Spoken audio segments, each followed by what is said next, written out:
जय हिंद, जय भारत। मैं हूं एक पूर्व सैनिक और आज चलिए बात करते हैं एक बहुत बड़े मसले पर। और ये मसला है सिक्योरिटी का।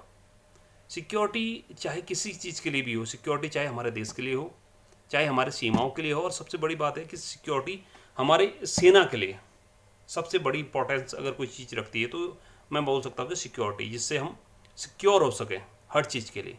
और सेना के मामले में अगर मैं बोलूँ तो सिक्योरिटी एक वो बेसिस होते हैं सेना के लिए, किसी भी सेना के लिए, जो उसकी टैक्टिक्स को, उसकी सिक्योरिटी, उसकी तजवीज़ को या फिर उसकी टैक्टिक्स को, और एट लास्ट मैं बोल सकता हूँ उसकी जीत को डिपेंड करती है इस सिक्योरिटी के मसले पर।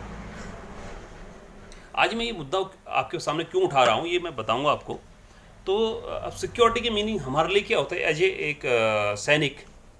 तो सिक्योरिटी की मीनिंग्स क्या होते थे, मैं आपको एक छोटी सी स्टोरी बताना चाहूँगा। अपने घर को संदेश पहुंचाने के लिए भी हम डिपेंड रहते थे इन रिटर्न चिट्ठी, या चिट्ठी से ही हमारे संदेशों का आदान प्रदान होता था। और कई दिनों महीनों लग जाते थे एक चिट्ठी को एक जगह से दूसरी जगह पहुंचने में, हम तक पहुंचने में। और कोई बड़ी बड़ी खबरें हो जाती थी, उसके बाद हमें पता चलता था कि ये सिचुएशन है। चलिए, अब उसमें सिक्योरिटी का मीनिंग्स क्या होता था आपको बताता हूँ। उस टाइम पे आर्मी में हमें दो तरह के लिफाफे मिलते थे, एक लाल लिफाफा, एक हरा लिफाफा। तो उसमें जब हम चिट्ठी भी लिखते थे अपने घरों को, तो हमसे ऊपर के जो हमारे सीनियर्स होते थे वो उस लेटर्स को चेक करते थे। ये वो इसलिए चेक करते थे कि इसमें कोई ऐसा मैटर तो इसमें इन्वॉल्व नहीं है जो सिक्योरिटी से लेके कोई इशू इसमें उठे, कोई सिक्योरिटी के पॉइंट इस चिट्ठी में इनके द्वारा लिखे तो नहीं गए हैं। तो आप मान सकते हैं कि हमारे पर्सनल चीज़ों पर भी सिक्योरिटी कितनी मायने रखती थी। मतलब इस छोटी सी बात का ये है कि इतनी छोटी छोटी चीज़ें भी सिक्योरिटी के लिए बहुत बड़े मायने रखती हैं।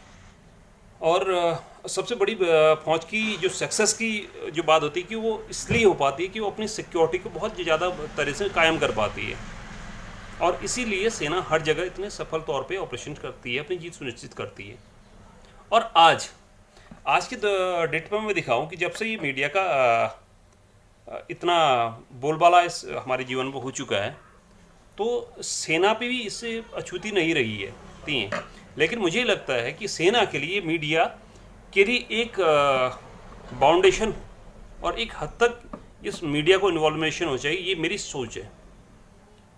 और आप लोग देख सकते हैं, जब से सीमाओं पर विवाद बढ़ा है तब से मीडिया के लिए एक ये टीआरपी का माध्यम बन चुका है ये सीमा विवाद। और फौज की जितनी भी गतिविधियाँ हैं उनको उस पर्दे पर लाना, उनकी टीआरपी को भुनाना और खूब हल्ला मचाना, ये एक न्यूज़ चैनल्स का एक बहुत कमाई का एक बहुत बड़ा जरिया बन चुका है। अगर हाल की ही बात मैं कहूँ, जब चाइना के साथ ये झड़प हुई थी, आप देख रहे थे हमारे न्यूज़ चैनल कैसे हाईलाइटेड करके इस चीज़ को दिखा रहे थे। आपके एक जवान को घायल होने से लेकर 20 जवानों की शहादत तक की हर एक रिपोर्ट कुछ कुछ देर में अपलोडेड होते जा रहे थे। ऐसा क्यों हो रहा था? आज तक चाइना मीडिया पे ये चीज़ अपलोड नहीं हो पाई कि उनकी एक्चुअल उनकी कितने हताहत हुए थे और कितने उसमें मारे गए थे। ये किसी मीडिया में भी उजागर नहीं हुआ। तो आप समझ सकते हैं कि ये सिक्योरिटी के मद्देनज़र हमारे देश पे और अदर देश पे आप जब उनकी सिक्योरिटी की बात करते हैं तो कितना डिफरेंस होता है यहाँ पे। और सिक्योरिटी की बात में ये है कि आप अपने टीआरपी कमाने के लिए इन सिक्योरिटी के पॉइंट्स को तो आप उसमें अगर आप देखते हैं प्राइम शो में, प्राइम टाइम पे उनके ऐसे ऐसे शो आते हैं, मैं उन पर देख रहा हूँ कि वो हर चीज़ को डिफाइन कर रहे हैं कि हाँ ये हमारे टैक्टिक्स में हमारे कौन कौन से हथियारों को हम लोगों ने इस्तेमाल कर दिया है, हमारी लोकेलिटी क्या, लोकेशंस क्या है वहाँ पे, हमारी मूवमेंट कैसे हो रही है, कौन से रास्ते को हमारे सिविल जनता के लिए ब्लॉक किया जा रहा है, किस रास्तों से हमारी मूवमेंट हो रही हैं, कैसे कैसे फौज की डिप्लॉयमेंट वहाँ पे की जा रही है, कैसे कैसे हथियारों को वहाँ पे डिप्लॉयड किया जा रहा है। क्या मैं ये सोचता हूँ एक देश की एक सीमाओं की सुरक्षा और एक सेना की सुरक्षा के बाबत क्या ये चीज़ें सही हैं जो टीवी पर आ रही हैं? क्या इस पे एक नकेल कसने की ज़रूरत नहीं है? ये मुद्दे सिर्फ टीआरपी से संबंधित नहीं है। मैं चाहता हूँ कि इस वीडियो को ज़्यादा से ज़्यादा शेयर किया जाए और हमारी सरकार को खासकर इसमें ज़रूर अपनी दखल देनी चाहिए कि सेना के मामले में इन मीडिया को एक लिमिट तक ही इसमें परमिशन दी जाए, वो कहाँ तक दिखाना चाहिए और क्या दिखाना चाहिए। एक परमिशन की बात ही उस किसी भी चीज़ को किसी भी मीडिया पे अपलोड करने की उनको परमिशन दी जाए। जेन्युइन उसको लॉ के साथ पास करना चाहिए ताकि हमारे देश की सीमाओं की और हमारी सेना की सिक्योरिटी को बरकरार रखा जा सके। सर्जिकल स्ट्राइक हुआ था तो उसके बाद एक हमारा MiG-21 जिसको wing commander Abhinandan Varthaman lead कर रहे थे, उनका प्लान क्रैश हो जाता है और पाकिस्तान की बाउंड्री में वो इंटर हो जाते हैं। पाकिस्तान के अंदर दुश्मन देश के द्वारा पकड़े जाने पर भी हमारी सिखलाई की बाबत हुई, जिनको जितना चीज़ बताना है वो सिर्फ वही बता रहे हैं। हमारे देश की मीडिया हर चीज़ उनकी हाईलाइटेड कर दे रही है इसमें कि ये उनकी तजवीज़ क्या थी, ये कहाँ से हैं, क्या है, कैसे हैं। तो ये सिक्योरिटी एक लैप्स ऑफ सिक्योरिटी का इशू नहीं होता। ये आप खुद ही सोचिए, अगर और पीछे जाते हैं, कुछ दिन पहले जब 26/11 मुंबई 2008 की बात है, मुंबई में इतना बड़ा टेरर अटैक हुआ था।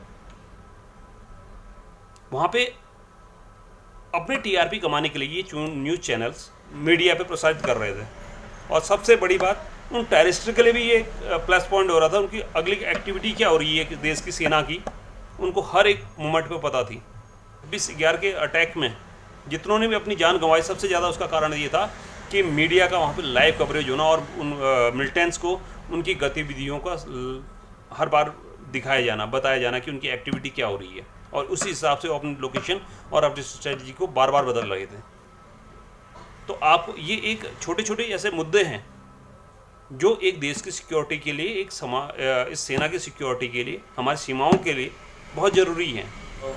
अगर एक सैनिक जो वहाँ, उसके लिए ये बता देना कि मैं कहाँ पे हूँ, एक सिक्योरिटी का मीनिंग्स और उस पर एक सवालिया निशान और उसके कोर्ट ऑफ इंक्वायरी तक उसमें हो सकती है। तो इसमें मीडिया को इतनी छूट क्यों दी जाती है, खासकर सेना के मामले में, कि आप उनकी किसी भी प्राण को, किसी ऑपरेशन को आप अपने उसमें बढ़ चढ़ के दिखाएं, उसके TRP कमाएं। मैं सरकार से भी ये दरख्वास्त करूँगा और सभी से भी ये अपील करूँगा, इस वीडियो को ज़्यादा से ज़्यादा शेयर करें, सरकार तक ये बात पहुँचे, और सेना के लिए और मीडिया का कितना दखल हो, किस तरह से मीडिया को और सेना को एक सेपरेसी दी जाए, ये सरकार को सोचने का विषय होना चाहिए। साथ ही सभी जनता से भी अपील करना चाहूँगा कि इस टाइम पे बहुत सी आर्मी की मूवमेंट अभी पूरे देश में चल रही हैं। हम लोग जाने अनजाने में अपनी वीडियो बना के कुछ ऐसे व्हीकल्स जो हमने नहीं देखे होते हैं, या फिर कुछ ऐसी चीज़ें जो हमने नहीं देखी होती हैं, हमारी एक जिज्ञासा होती है उस चीज़ को जानने के लिए। तो एक जिज्ञासा वसी हम न चाहते हुए भी उस चीज़ को हम लोग सोशल मीडिया पे अपलोडेड कर रहे हैं कि ये मूवमेंट चल रही है, ये चल रही है।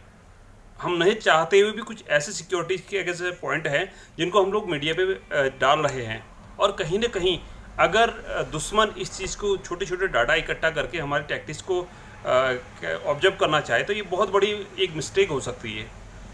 इसलिए मैं सभी से भी अनुरोध करूँगा कि कोई भी आर्मी या फिर हमारी कोई भी डिफेंस की कोई भी मूवमेंट होती है, उसकी कोई भी जानकारी किसी भी तरीके से मीडिया पर न डालें। ये हर एक की भी जिम्मेदारी बनती है। साथ ही सभी से आग्रह करूँगा कि इस पेज को शेयर और सब्सक्राइब जरूर करें।